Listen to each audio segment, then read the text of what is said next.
साथियों नमस्कार, मैं हूं हरिंद्र नेगी और आप देख रहे हैं गांव तक लाइव। ये तस्वीरें कह रही हैं साथियों कि हम जाएं तो जाएं कहां।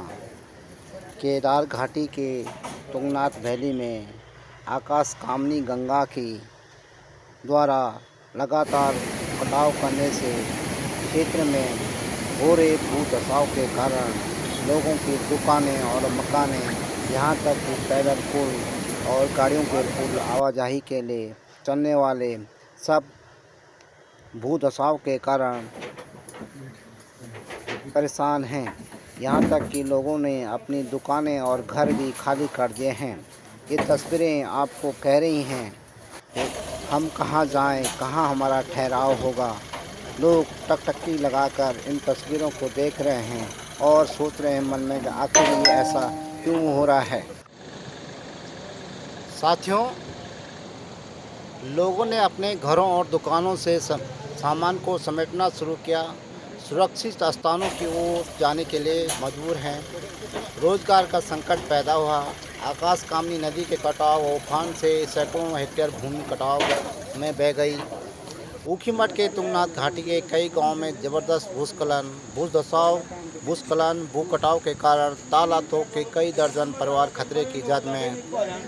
राजमार्ग छोटा मोटर मार्ग पर जगह जगह बड़ी छोटी दरारें। ऊखीमठ तुंगनाथ घाटी में बीती रात की मूसलाधार बारिश के कारण आकाश कामनी नदी के उफान में आने के कारण अनेक स्थानों पर भूस्खलन और भू कटाव होने से तालाबों के दर्जनों परिवार खतरे की जद में आ गए। छोटा मोटर मार्ग, नेशनल हाईवे, जगह जगह मलबा आने और दरारें पड़ने से मोटर मार्ग पर सफर करना जानलेवा बना हुआ है। भूस्खलन के कारण तालाबों में दुकानें खतरे की जद में आ गई। व्यापारी अपने सामान को समेटना शुरू कर रहे हैं।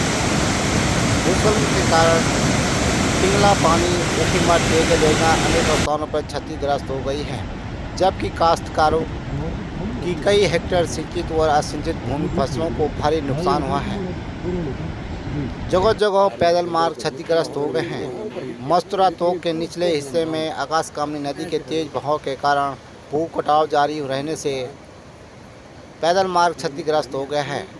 पापड़ी तोक के 2 दर्जन परिवार को भी खतरा पैदा हो गया है। मुख्यमंत्री के OSD दलबीर सिंह धानू ने राजस्व विभाग के अधिकारियों के साथ घटनास्थल का दौरा कर आपदा की क्षति का जल्दी जायजा लेने के लिए कहा है।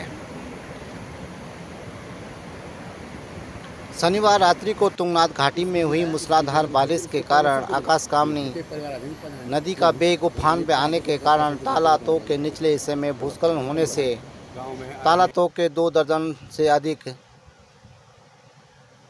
परिवार, दुकानें, ढाबे और टेंट खतरे की जद में आ गए हैं, जिससे कई परिवारों और दुकानदारों में अपना सामान समेटकर सुरक्षित स्थानों पर ले जा रहे हैं।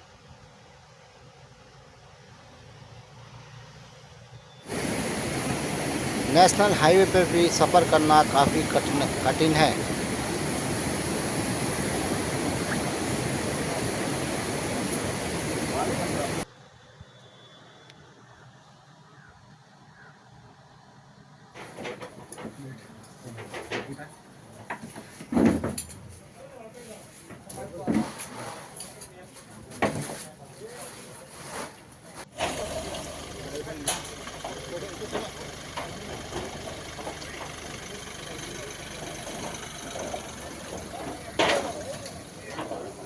जी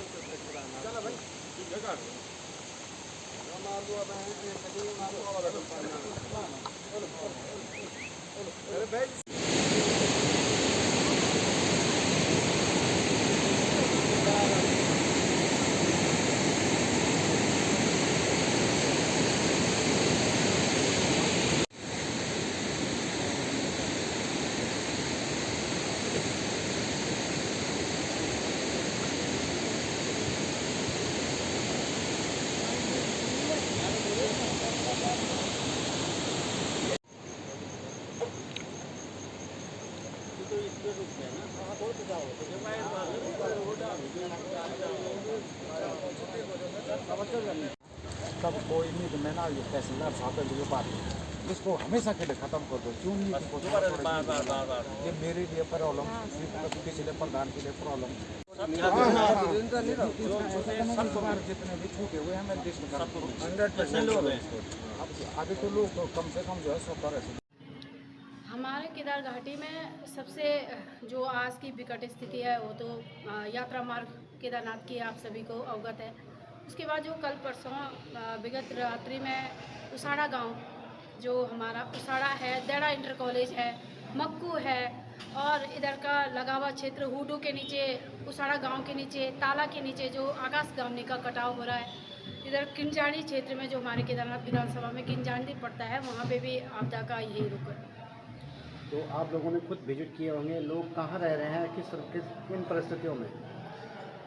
हाँ, लोगों के पास इस समय अपना जीवन रक्षक से सबसे बड़ा जीवन रक्षा करना होता है, तो वो लोग कहीं स्कूलों में शरण लिए हुए हैं या किसी के अन्य के घर में जाकर रह रहे हैं।